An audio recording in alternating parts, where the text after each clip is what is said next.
Hello friends, स्वागत है आपका अपना यूट्यूब चैनल आइकॉनिक स्टूडेंट्स पे। मैं सूरज कुमार आप सभी का स्वागत करता हूं। दोस्तों, आज हम लोग क्लास 10 के ज्योग्राफी को पढ़ने वाले हैं। क्लास 10 के ज्योग्राफी के सेक्शन को हम लोग विस्तार से कवर करेंगे। बहुत दिनों से बच्चे लोग डिमांड कर रहे थे कि सर क्लास 10 के ज्योग्राफी को पढ़ाएं, तो इसलिए मैंने इस सेक्शन को लाया हूं, क्योंकि थोड़ा ये टफ भी है और थोड़ा पेचीदा सब्जेक्ट भी है। तो हम लोग आसानी से और विस्तार से इस पूरे सब्जेक्ट को, पूरे सेशन को करेंगे। उससे पहले आइए हम लोग कुछ जान लेते हैं कि मेरा नाम सूरज कुमार हुआ, और अगर मेरी बारे में आप लोग जानना चाहें तो मैंने MA पॉलिटिकल साइंस से किया है, साथ ही मैंने BEd भी किया है और प्लस में CSET क्वालिफाइड हूँ। ठीक है दोस्तों, मेरा खुद का कोचिंग क्लास चलता है कृष्णा पाथवे कोचिंग के नाम से, और मैंने इस क्षेत्र में कम से कम 4 से 5 साल का अनुभव प्राप्त किया है। ठीक है, उसके बाद हम लोग आगे अगर हम लोग अपने क्लास को प्रारंभ करना चाहें तो चलिए हम लोग सबसे पहले शुरुआत करते हैं ज्योग्राफी, जिसमें भारत संसाधन एवं उपयोग हमारा पहला चैप्टर है। ठीक है दोस्तों, उससे पहले इस चैप्टर को पढ़ने से पहले हम लोग जान लेते हैं कि इस चैप्टर के कुछ प्रमुख बिंदु हैं, कुछ प्रमुख पार्ट्स हैं जिसमें यह पूरी तरह से चैप्टर विभाजन किया गया है। ठीक है दोस्तों, पूरी तरह से संसाधन कितने प्रकार के होते हैं और किस किस संसाधन का क्या क्या उपयोग है, इन सभी को पढ़ने के लिए कुछ भागों में बांटा गया है, जो कि यहाँ पे आप देख सकते हैं। सबसे पहले हम लोग आज पढ़ेंगे दोस्तों कि संसाधन होते क्या हैं और इसका उपयोग क्या है, इन सभी चीज़ों को पढ़ेंगे। नेक्स्ट हम लोग क्लास में करेंगे कि प्राकृतिक संसाधन क्या है, जल संसाधन क्या है, वन्य एवं वन्य प्राणी संसाधन क्या है, खनिज संसाधन क्या है, एवं शक्ति और ऊर्जा संसाधन क्या है। इन सभी का हम लोग क्लास एक एक करके हम लोग देखेंगे। आज हम लोग पढ़ेंगे दोस्तों संसाधन होते क्या हैं, किसे कहते हैं संसाधन। तो चलिए आज का क्लास हम लोग शुरुआत करते हैं। सबसे पहले संसाधन को समझने के लिए देखिए क्या है कि मानव जीवन की समस्त उपयोगी संसाधन है। ठीक है, क्या करा कि मानव जीवन की समस्त उपयोगी संसाधन है। जब मानव के जीवन में कोई भी ऐसा चीज़ जो उपयोग में आ रहा हो, वो संसाधन है। ठीक है, इम्पोर्टेंट लाइन है दोस्तों, थोड़ा आप इसे नोट डाउन कर सकते हैं। सामान्यतः संसाधन 2 प्रकार के होते हैं। ठीक है, संसाधन कितने प्रकार के होते हैं? 2 प्रकार के, एक भौतिक और एक जैविक संसाधन। भौतिक संसाधन भूमि, जल, खनिज ये सब होते हैं। ठीक है, जो मानवीय आवश्यकताओं की पूर्ति कर संसाधन बनाए जाते हैं। वही दूसरी ओर वन्य जीव तथा जलीय जीव जैविक संसाधन के अंतर्गत आते हैं, वह भी मानव जीवन के लिए उपयोगी साबित होते हैं। ठीक है, सीधा सीधी आप समझ सकते हैं कि संसाधन क्या होते हैं। तो संसाधन वह सभी वस्तु जो मानव के जीवन में उपयोग किए जाते हैं। जैसे आपका मोबाइल फ़ोन हो गया, आपका पुस्तक हो गया, आपका पेन हो गया, जो भी कुछ जिसके द्वारा आप किसी कार्य को कर पा रहे हैं, डैट इज को संसाधन हुआ वो। ठीक है, चलिए संसाधन के प्रकार को हम लोग अब समझने का प्रयास करते हैं कि संसाधन के कुछ प्रकार भी होते हैं। संसाधन को कई प्रकार से वर्गीकृत किया गया है जो निम्नलिखित है। सबसे पहले प्राकृतिक संसाधन में इसे बांटा गया है। प्राकृतिक संसाधन प्राकृतिक प्रदत्त है। भूमि, जल, खनिज और वनों की गणना प्राकृतिक संसाधन में की जाती है। ये संसाधन भी 2 प्रकार के होते हैं। याद रखिएगा दोस्तों कि संसाधन के कुछ प्रकार हम लोग पढ़ रहे हैं, जिसमें सबसे पहला प्रकार है प्राकृतिक संसाधन। प्राकृतिक संसाधन भी 2 प्रकार की होती हैं। अब हम लोग इसे समझने का प्रयास करेंगे। चलिए आगे। सबसे पहला है दोस्तों मानव निर्मित संसाधन। मानव द्वारा संसाधनों को मानव निर्मित संसाधन कहते हैं। ठीक है, क्या है? मानव द्वारा निर्मित संसाधन को मानव क्या कहते हैं? मानव द्वारा निर्मित संसाधन को मानव निर्मित। जैसे हम आप कोई भी व्यक्ति किसी चीज़ को बनाता है, उसे मानव निर्मित कहा जाता है। ठीक है, जैसे क्या है, इंजीनियरिंग, प्रौद्योगिकी, मशीनें, भवन, स्मारक, चित्रकला, सामाजिक संस्थाएं एवं कुछ मानव निर्मित संसाधन, ये सब मानव निर्मित संसाधन हुए। ठीक है, अब हम लोग देखेंगे नवीकरणीय संसाधन क्या है। वैसे संसाधन जिनसे भौतिक, रासायनिक या यांत्रिक प्रक्रिया द्वारा पुनः प्राप्त किया जाता हो। ठीक है, देखिए क्या है, आप लोग कम से कम ज़्यादा कुछ नहीं लेकिन परिभाषा को याद रखिएगा बच्चों। परिभाषा आपको सबसे ज़्यादा इम्पोर्टेंट है। बोर्ड एग्जाम में आपसे कुछ नहीं पूछेगा, परिभाषा पे कंटेंट पकड़ है तो आपका क्वेश्चन आंसर हो या फिर ऑब्जेक्टिव क्वेश्चन हो, 100% आप सही कर आएंगे। तो परिभाषा याद रखना बहुत इम्पोर्टेंट है। ठीक है, उसके बाद हम लोग तीसरा हम लोग पढ़ेंगे अनवीकरणीय संसाधन। ठीक है, क्या है अनवीकरणीय संसाधन, क्या होते हैं, तो वैसे संसाधन जिन्हें नवीकृत या पुनः प्राप्त नहीं किया जा सकता, अनवीकरणीय संसाधन होते हैं। देखिए दोस्तों, क्या है नवीकरणीय संसाधन, वैसे वस्तु को कहेंगे जो हम लोग पुनः प्राप्त कर सकते हैं। जैसे खत्म हुआ, खत्म होने से पहले फिर हमारे पास क्या हुआ, उपलब्ध हो जाए। जैसे ऊर्जा है, पवन है, ये तो खत्म नहीं होगा।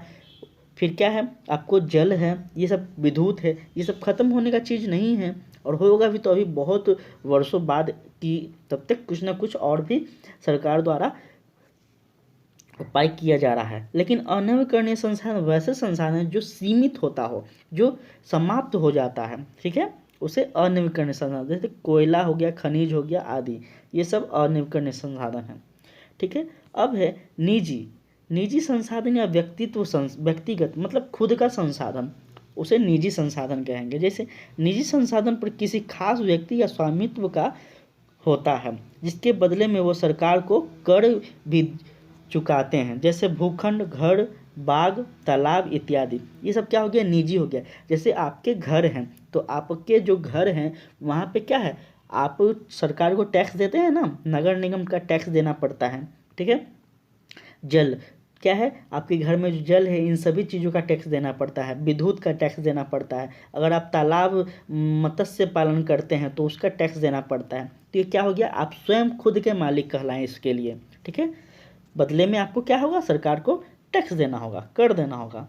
चलिए, अब है सामुदायिक संसाधन। सामुदायिक संसाधन का मतलब तो आप लोग समझ गए होंगे बच्चों। सामुदायिक का नाम से ही समझ गए होंगे, सामुदायिक मतलब जिस पे सभी का अधिकार हो।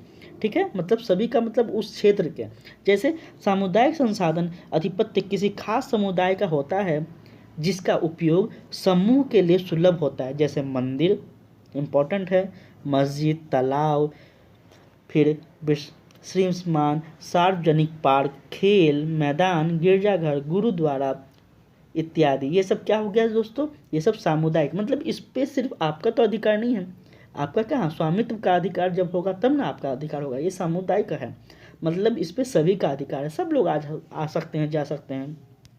अब है राष्ट्रीय संसाधन, ये इम्पोर्टेंट है दोस्तों, ये बहुत ज़्यादा इम्पोर्टेंट है, ये लगभग पूछता है, तो थोड़ा इसका ध्यान से आप लोग पढ़ेंगे। राष्ट्रीय संसाधन वैधानिक रूप से देश के अंतर्गत सभी उपलब्ध संसाधन राष्ट्रीय संसाधन कहलाया। देखिए, अब मानकर चलिए हमारा भारत है, इस भारत के अंतर्गत जो भी चीज़ प्राप्त किए जा रहे हैं, जो भी वस्तु प्राप्त हो रहे हैं, प्राकृतिक वस्तु या फिर मानव द्वारा निर्मित वस्तु, वो सब क्या कहलाएंगे बच्चों, तो वो सब राष्ट्रीय संसाधन के अंतर्गत आएंगे। मतलब ये हमारा राष्ट्र का संसाधन है, ये हमारा खुद का हुआ। ठीक है, समझ गए। अब अंतर्राष्ट्रीय संसाधन की समझे तो अंतर्राष्ट्रीय संसाधन पर नियंत्रण अंतर्राष्ट्रीय संस्थाओं का होता है। समुद्री तट से 200, याद रखिएगा, 200 किलोमीटर की दूरी को छोड़कर खुले महासागरीय संसाधनों पर किसी देश का अधिकार नहीं होता है। ठीक है, इन संसाधनों के अतिरिक्त विकास स्तर का आधार निम्नलिखित 4 प्रकार के होते हैं, जो हम लोग समझेंगे। उससे पहले हम लोग समझते हैं, क्या आप ये समझ गए कि अंतर्राष्ट्रीय संसाधन क्या होते हैं। देखिए, मानकर चलिए यह दो, एक भारत है और एक पाकिस्तान है, मानकर चल लीजिए पाकिस्तान है, लेकिन हम एग्जाम्पल दे रहे हैं समझने के लिए, या फिर छोड़िए, ठीक है, इसे मिटा देते हैं हम लोग। चलिए यहाँ पे देखिए, यह श्रीलंका है नीचे में, ठीक है, छोटा सा, अब बीच से यह क्या हो रहा है, बीच से एक महासागरीय है, बीच से एक महासागरीय है दो देशों के बीच में। तो ये दो देशों के बीच में जो महासागरीय है, इस क्षेत्र के अंतर्गत क्या भारत अपने क्षेत्र के 200 किलोमीटर के अंतर्गत और श्रीलंका अपने क्षेत्र के 200 किलोमीटर के अंतर्गत जो भी संसाधन होगा वह क्या होगा, अंतर्राष्ट्रीय संसाधन में आएंगे। इस संसाधन के अंतर्गत क्या होगा, किसके अंतर नियंत्रण में होगा, तो अंतर्राष्ट्रीय संस्थाओं के अंतर नियंत्रण में होगा। ठीक है, यह ना इस भारत का हुआ ना यह श्रीलंका का हुआ, किसका हुआ, अंतर्राष्ट्रीय, मतलब इस पे अंतर्राष्ट्रीय स्तर की बैठक होगी, अंतर्राष्ट्रीय स्तर की बात होगी, उसके बाद किसी भी प्रकार का इस संसाधन का प्रयोग किया जाएगा। ठीक है, राष्ट्रीय हम लोग समझ गए, राष्ट्रीय जो अपना देश का हो, अपना राज्य का हो, और अंतर्राष्ट्रीय जो दो देशों के बीच के अंतर्गत 200 किलोमीटर के बीच की सीमा के अंतर्गत हो। अब हम लोग समझते हैं कि क्या है दोस्तों, अंतर्राष्ट्रीय कुछ प्रकार हैं जो हम लोग समझते हैं। चलिए, ऐसे संसाधन जिन्हें उपयोग में लाए जाने की संभावना रहती है किंतु तकनीकी की कमी, दुर्ग क्षेत्र तथा अन्य कारणों से उनका उपयोग नहीं होता, वह संभवतः संसाधन कहलाते हैं। देखिए, बात समझ रहे हैं या नहीं। वैसे क्या कह रहा है कि वैसे संसाधन जिन्हें उपयोग में लाए जाने की संभावनाएं होती है किंतु तकनीकी कमी या दुर्ग क्षेत्र तथा अन्य कारणों से उनका उपयोग नहीं हो पाता। ठीक है, वैसे संसाधन। चलिए पढ़ते हैं इन सभी के बारे में हम लोग एक एक करके। विकसित या अज्ञात संसाधन पहला है, क्या है दोस्तों, विकसित या अज्ञात संसाधन, डेवलप और अननोन रिसोर्सेज। ठीक है, जिन संसाधनों की तकनीकी विकसित हो चुकी हो और जिन्हें खोजकर उनका उपयोग किया जाता हो, उन्हें विकसित या अज्ञात संसाधन किया। जैसे किसी संसाधन का कोई संसाधन जो विकसित हो गया हो, या कोई ऐसे संसाधन जिसका क्या हो गया हो, जिसका खोज किया गया हो, जिसका उपयोग किया गया हो, मतलब साइंटिस्ट के द्वारा, वैज्ञानिक के द्वारा किसी वस्तु का खोज किया जाता है, वैसे भी तो अज्ञात संसाधन हुआ। उस संसाधन, उस वस्तु को, उस चीज़ को क्या हम लोग रखेंगे, फिलहाल अज्ञात संसाधन के अंतर्गत हम लोग रखेंगे। ठीक है, अब है भंडारित संसाधन, इम्पोर्टेंट है और समझ। जो संसाधन किसी विशेष क्षेत्र में मौजूद हो तथा मानव की आवश्यकताओं की पूर्ति के लिए, याद रखिएगा इम्पोर्टेंट है, मानव की आवश्यकताओं की पूर्ति करने के लिए में सक्षम हो परंतु उपयुक्त प्रौद्योगिकी के अभाव में उनका उपयोग नहीं हो रहा हो, उन्हें भंडारित संसाधन कहते हैं। ठीक है, नहीं समझे, फिर से समझा। भंडारित संसाधन किसे कहते हैं, मतलब जो संसाधन किसी विशेष क्षेत्र में मौजूद होता हो तथा मानव की आवश्यकताओं की पूर्ति में सक्षम हो, मतलब मानव की वो आवश्यकता जो है उसे पूरी कर सकता हो, जहाँ पे उस किसी वस्तु, किसी भी तरह का चीज़ों का भंडारित किया गया है, वह क्या हो, तो उस वहाँ के व्यक्तियों को का जो ज़रूरत है उसका पूर्ति हो सकता हो।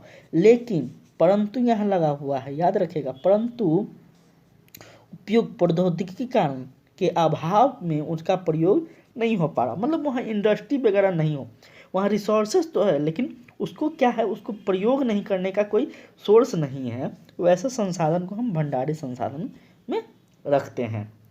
ठीक है, आगे संचित संसाधन।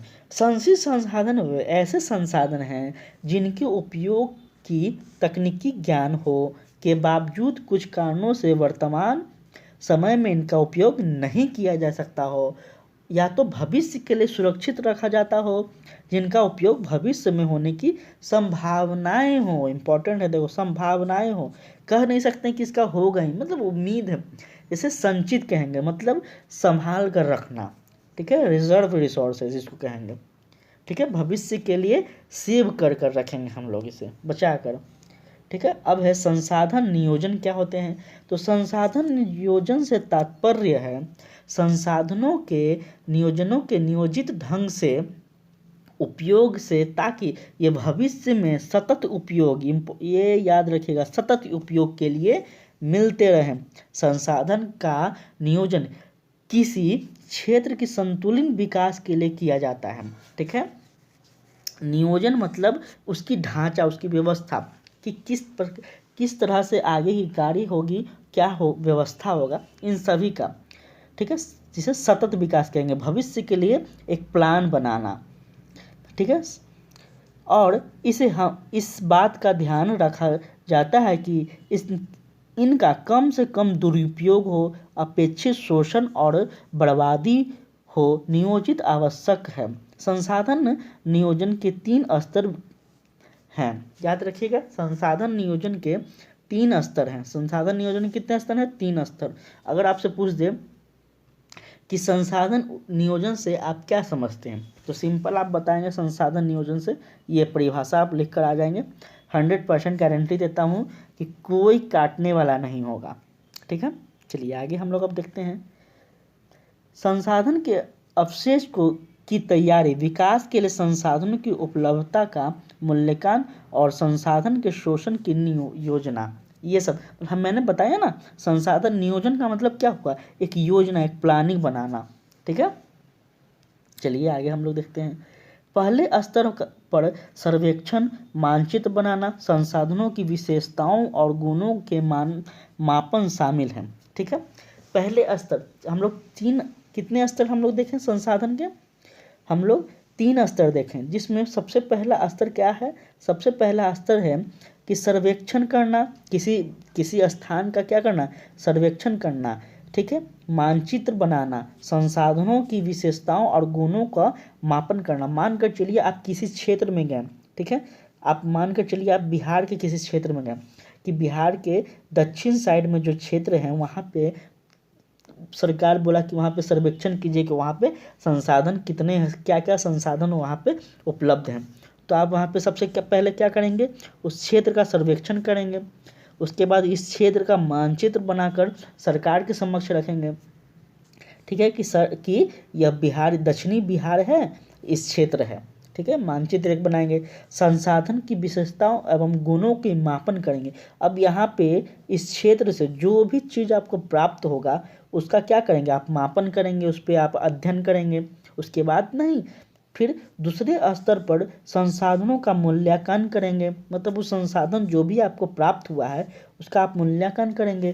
प्रौद्योगिकी, अर्थव्यवस्था और आवश्यकताओं के आधार पर किया जाता है। ये जो मूल्यांकन किया जाएगा उसका, किसी वस्तु का या फिर संसाधन का, किसके आधार पर किया जाएगा? प्रौद्योगिकी, इंडस्ट्री, अर्थव्यवस्था और आवश्यकताओं, मतलब इसकी क्या आवश्यकता हो सकती है, इन सभी पे विचार किया जाएगा। तब उस वस्तु को क्या किया जाएगा? उपलब्ध में लाया जाएगा। चलिए आगे चलते। 3 स्तरीय क्रियान्वयन परख योजना से संबंधित है, जिसमें संसाधन के उपयोग और उनके पुनः उपयोग पर बल दिया जाता है। चलिए आगे हम लोग देखें संसाधन का संरक्षण अब किस प्रकार से करें। सबसे ज़्यादा इम्पोर्टेंट है। आज के समय में संसाधन का इतना दुरुपयोग हो रहा है कि आने वाले भविष्य में कोई जो लोग होंगे उनके लिए क्या बचेगा, यह बहुत ही दुख की बात है अगर सोचा जाए तो। जिस प्रकार से पानी का कमी हो रहा है, बिजली का कमी हो रहा है, कोयले की कमी हो रही है, आप लोग देख रहे हैं, आप लोग समझ रहे होंगे। चलिए हम लोग देखते हैं इसको किस तरह से संरक्षण किया जाए। तो प्राकृतिक संसाधन का न्यायसंगत और योजनाबद्ध उपयोग ही संरक्षण कहलाता है। ठीक है, क्या है? प्राकृतिक संसाधन जो भी हमें प्राप्त किए गए हैं, जो भी हमें मिले हैं, उन्हें हम लोग न्याय संगत और योजनाबद्ध उपयोग करें। यह सबसे ज़्यादा इम्पोर्टेंट है कि हम लोग यही नहीं करते हैं। आवश्यकता आपको किस चीज़ की है यह हम लोगों को पता ही नहीं है, बस उसको पूरी तरह से हम लोग व्यर्थ में खर्च किए जाते हैं। अब किसी व्यक्ति को एक नहाना है तो नहाने के लिए 1 बाल्टी भी बहुत हो जाता है। अगर किसी व्यक्ति के पास अगर पानी नहीं है तो उसके लिए अगर 1 बाल्टी पानी भी दे दिया जाए तो उसमें बहुत कुछ कर सकता है। लेकिन जिसके पास बड़ा सा बोरिंग का पानी आ रहा है, मोटर का पानी आ रहा है, उसको आप देखिएगा तो 1 बाल्टी का 3 बाल्टी भी पानी कम पड़ जाता है। तो ये क्या है? योजनाबद्ध नहीं है। मतलब योजना नहीं है कि हमें किस कार्य के लिए कितना खर्च करना चाहिए किसी संसाधन का। यह दुख की बात है। दूसरे शब्दों में मानव द्वारा संसाधनों के प्रबंधन को संरक्षण कहते हैं। संसाधन का नियोजन एवं विवेकपूर्ण उपयोग ही संरक्षण कहलाता है। ठीक है, देखिए सब बहुत इम्पोर्टेंट है यह बात। देखिए जो मैंने समझाने का जो प्रयास किया है वो यही है।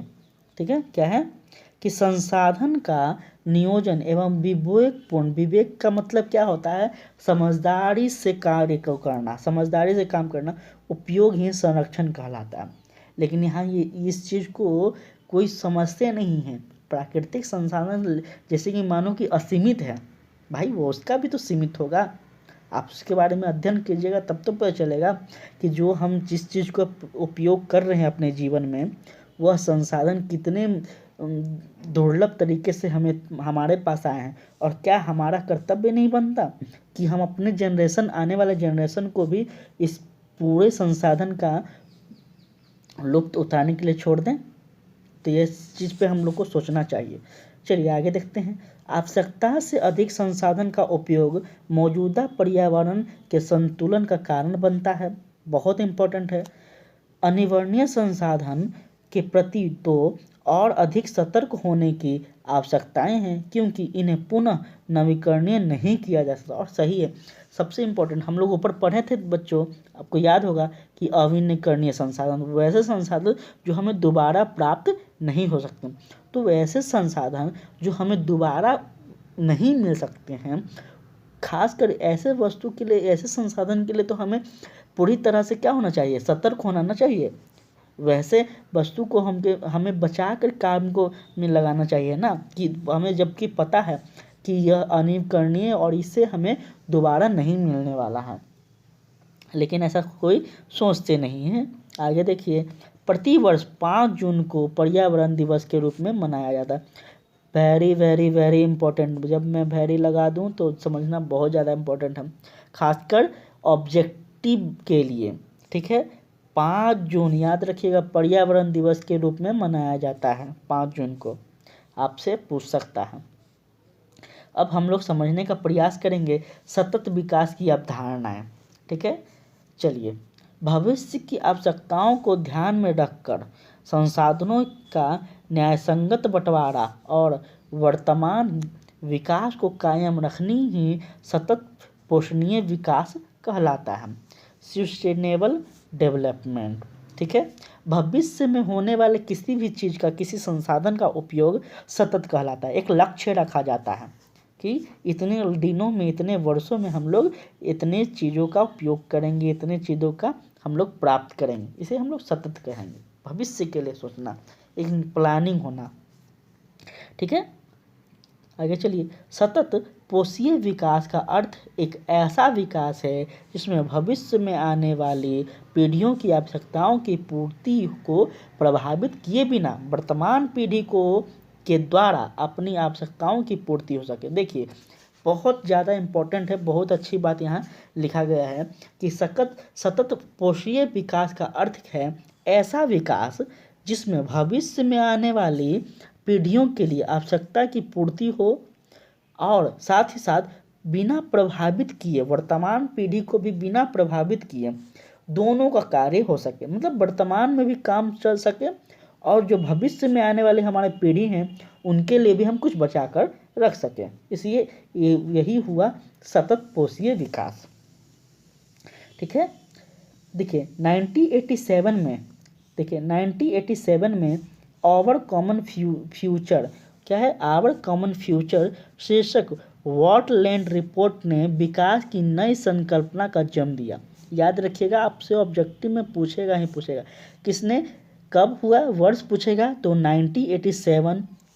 क्या था, तो आवर कॉमन फ्यूचर, किसके द्वारा यह किया गया, तो शीर्षक वॉटलैंड रिपोर्ट का नाम है वॉटलैंड रिपोर्ट। क्या किया गया था इस रिपोर्ट में, तो इस रिपोर्ट में विकास की नई संकल्पना का जन्म दिया गया था, जिसके अनुसार विकास के अंतर्गत समाज के सभी लोगों के लिए बृहत सामाजिक और भौतिक कल्याण का समावेश होना चाहिए और विकास का अर्थ सतत पोषणीय विकास होना चाहिए। विकास का अर्थ कैसा होना चाहिए? तो सतत पोषणीय विकास। अगर आपसे पूछ दे कि विकास का अर्थ कैसा होना चाहिए, इस आपके मान कर चलिए आपसे प्रश्न पूछ दें, तो आप आशा करता हूँ कि आप इस चीज़ को इस पूरे चीज़ को आप बता पाएंगे, ठीक है, कि सतत विकास क्या होते हैं और उसे पूर्ण किसे किया। अब चलिए सतत विकास के निम्नलिखित उपाय कुछ हैं। सबसे पहले जल प्रबंधक, ठीक है। पहली और सबसे महत्वपूर्ण आवश्यकताएं जल प्रबंधक नीति को कठोरता से लागू करना है, ठीक है। चलिए, बहते जल की बर्बादी को रोकना, जैसा कि अभी मैंने थोड़ा देर पहले आपको बताया कि ज़रूरत कितना 1 बाल्टी का है और लोग 2 से 3 बाल्टी ही बर्बाद कर देते हैं। तो इसको सबसे पहले हम लोगों को जागरूक करना होगा और जागरूक हम लोगों को भी होना होगा, दूसरों को भी करना होगा कि ठीक है। इसके लिए नहरों को पक्का करना, भूमि का विकास और इसमें समतल करना एवं कमान क्षेत्र में जल के समान वितरण के लिए बर्बादी का निर्माण करना चाहिए। क्या लिखा, सॉरी यहाँ पे कुछ थोड़ा सा मिस्टेक हो गया है। चलिए आगे हम लोग देखते हैं। जल जमाव क्षेत्र एवं लवणीय भूमि का पूर्ण द्वार जल जमाव क्षेत्र से पंप के द्वारा जल को निकाल कर तथा डालना चाहिए तथा लवणान्वित भूमि को जिस पर डालकर तथा नमक रोधी पौधे लगाकर खेती योग्य बनाना चाहिए। ये सब उपयोग आप लिख सकते हैं। तो एग्जामिनर जो चेक करेगा आपको कॉपी, वो ज़्यादा प्रभावित होगा कि हाँ बच्चा पढ़ कर आया है, कॉपी नहीं कर रहा है, ठीक है। अगर ये सब आप ऐसे ही मतलब एक अच्छी तरह से पैराग्राफ बनाकर लिखें तो। फसल प्रारूप, ठीक है।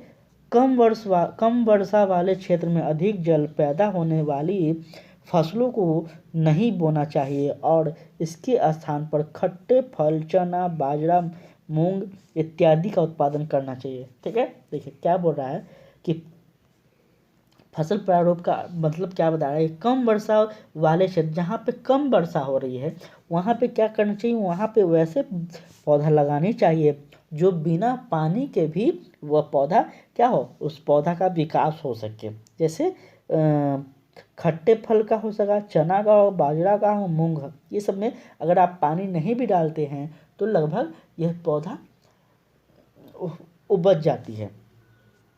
चलिए आगे है परितंत्र विकास। यह क्या है? परितंत्र विकास विशेष रूप से भंगुर क्षेत्र में परिवर्तन विकास के लिए वन रोपण, वृक्ष रक्षक, मेखला और चारागाह का विकास करना चाहिए, ठीक है। ये एक निष्कर्ष के रूप में आप लिख सकते हैं। सामाजिक सशक्त पोषणता, निर्दय भूआवंती को कृषि के लिए पर्याप्त वित्तीय संसाधन सहायता करना चाहिए, ठीक है। तो आज तक का हम लोग का इतना ही टॉपिक है। तो आशा करता हूँ कि आप सभी को यह भारत संसाधन एवं उपयोग के बारे में थोड़ा सा अच्छा लगा होगा पढ़ने में। थोड़ा पेचीदा सब्जेक्ट है और थोड़ा सा 1-2 बार आप वीडियो को देखेंगे तो आपको समझ में आने लगेगा, लेकिन यह बहुत ही इम्पोर्टेंट सब्जेक्ट है। आप लोग पढ़ें तो देखे होंगे कि कितना इम्पोर्टेंट है, संसाधन हमें क्यों ज़रूरी है और कितना हम लोगों को उपयोग करना चाहिए। इन सभी चीज़ों का अध्ययन हमें इस चैप्टर में करने को मिलता है। तो उम्मीद करता हूँ कि आप सभी को इस चैप्टर में पढ़ने में बहुत ही मज़ा आया होगा और किसी भाई बंधु को समझ में नहीं आया तो आप सभी से एक बार आग्रह करता हूँ कि 1-2 बार इस वीडियो को देखें और फिर से समझने का प्रयास करें। फिर भी अगर ना आए तो मुझे कमेंट बॉक्स में एक बार ज़रूर बताएं ताकि मैं आपके लिए फिर से एक आसान भाषा में आपके लिए एक वीडियो फिर से ला पाऊँ, समझ गए। तो आज के लिए इतना ही। कल हम लोग का नेक्स्ट रहेगा जो कि प्राकृतिक संसाधन हम लोग का नेक्स्ट टॉपिक रहेगा, ठीक है। तो कल फिर से हम जुड़ना ना भूलें। तब तक के लिए जय हिंद, जय भारत।